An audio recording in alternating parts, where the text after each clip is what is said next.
ইতিমধ্যে আমি শুনিছোঁ তেখেতক গ্ৰেপ্তাৰ কৰিছে। অকল গ্ৰেপ্তাৰ কৰিলে হ'ব জানো? ভৱিষ্যত দিনত তেওঁক দেখি বেলেগেও এনেকুৱা ধৰণৰ মন্তব্য কৰিবলৈ কুণ্ঠাবোধ নকৰিব। সেইকাৰণে তেওঁক আইনৰ যাতে সুৰুঙালৈ তেওঁ পাৰ হৈ নাযায় এই ব্যৱস্থাটো কৰিব লাগিব। আৰু তেওঁ যি অসমীয়া আইক লৈ এনেকুৱা বক্তব্য ৰাখিছে তাৰ বাবে কঠোৰৰ পৰা কঠোৰতম শাস্তি পাব লাগে। আৰু ভৱিষ্যত দিনত তেওঁক দেখি যাতে কোনো ইউটিউবাৰে অসমীয়া আইক লৈ অসমৰ জনসাধাৰণক লৈ যাতে এনেকুৱা মন্তব্য নকৰে তাৰ বাবে আমি টাই আহোম যুৱ পৰিষদে স্পষ্ট ভাষাৰে তেওঁলোকক দাবী উত্থাপন কৰিছোঁ। যদি কৰে তেতিয়া আমি টাই আহোম যুৱ পৰিষদে তেওঁলোকৰ ওপৰত বিহিত ব্যৱস্থা নিজাববীয়াকৈ বিহিত ব্যৱস্থা ল'বলৈ আমি বাধ্য হ'ম। এটা কথা স্পষ্ট, মিয়া যে অসমীয়া হ'ব নোৱাৰে তাৰে প্ৰমাণ আমি যদি বৰ্তমান পৰ্যায়ত 2024 চনৰ লোকপিয়লৰ ভিত্তিত আমি যদি চাওঁ অসমৰ জনসংখ্যা কিমান 3,66,00,000 ভিতৰত 1,40,00,000 তেওঁলোকৰ জনসংখ্যা বুলি এজন ইউটিউবাৰে ইতিমধ্যে প্ৰমাণিত কৰিছে আৰু তেওঁলোকে মিয়ালেণ্ডৰ দাবী উত্থাপন কৰিছে। আমি টাই আহোম যুৱ পৰিষদে স্পষ্ট কৰি দিওঁ যে তেওঁলোকে যি দাবী উত্থাপন কৰিছে এই দাবী কেতিয়াও বাস্তৱত পৰিণত নহয়। আমি যেতিয়ালৈকে জীয়াই আছোঁ বা অসমীয়া ৰাইজ যেতিয়ালৈকে জীয়াই আছে, অসমীয়া আইক ভাল পোৱা ৰাইজ যেতিয়ালৈকে জীয়াই আছে তেওঁলোকৰ এই বাস্তৱ সপোন কেতিয়াও বাস্তৱত পৰিণত হ'বলৈ নিদিয়ে।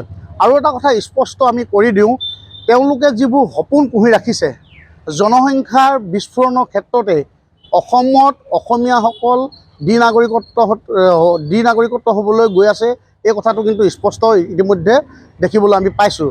আৰু মুখ্যমন্ত্ৰী ডাঙৰীয়াই যিসকল লোকক অবৈধ বাংলাদেশী যিসকল লোকক মিয়াসকলক উচ্ছেদ কৰিছে আমি পোনপ্ৰথমে আমি টাই আহোম যুৱ পৰিষদে সমৰ্থন জনাইছোঁ।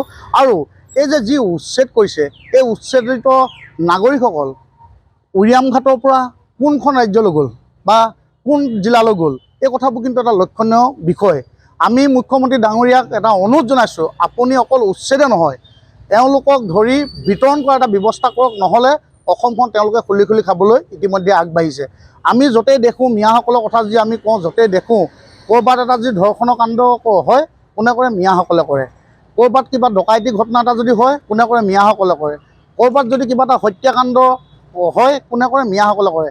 এই মিয়াসকলৰ কাৰণে আমাৰ মাজত যি থলুৱা মুছলমানসকল আছে তেওঁলোকৰ মাজত যি আমাৰ ভাতৃত্ববোধৰ এনাজৰীডাল আছে এই এনাজৰীডাল কিন্তু শেষ কৰিবলৈ তেওঁলোকে আগবাঢ়ি গৈছে। আৰু আমি খিলঞ্জীয়া মুছলমানসকলকো এটা অনুৰোধ জনাইছোঁ, আপোনালোকে কিছু টকাৰ কাৰণে ভাড়াঘৰত যি মিয়া ইয়াত ৰখাৰ ব্যৱস্থা কৰিছে বা ডেমসমূহত ৰাখিবলৈ ব্যৱস্থা কৰিছে বা ইটা ভটাসমূহত ৰাখিবলৈ চেষ্টা কৰিছে তেওঁলোকক সম্পূৰ্ণ ইয়াৰ পৰা বিৰত ৰাখক। নহ'লে তেওঁলোকে কি কৰে, প্ৰথম অৱস্থাত ঘৰত ভাড়াঘৰত থাকে, তাৰপিছত তেওঁলোকে কোনোবা এটা বনাঞ্চললৈ গৈ পিনি তেওঁলোকে মাটি কব্জা কৰি তেওঁলোকৰ জনসংখ্যা বিস্ফোৰণৰ এটা প্ৰভাৱ সৃষ্টি কৰিছে।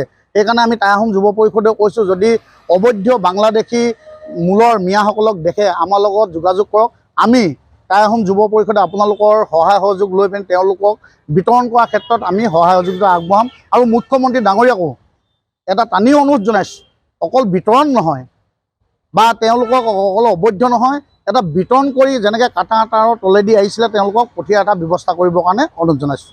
যিকোনো খবৰৰ বাবে যোগাযোগ কৰক 7099017330 লগতে 7099017110 নম্বৰত।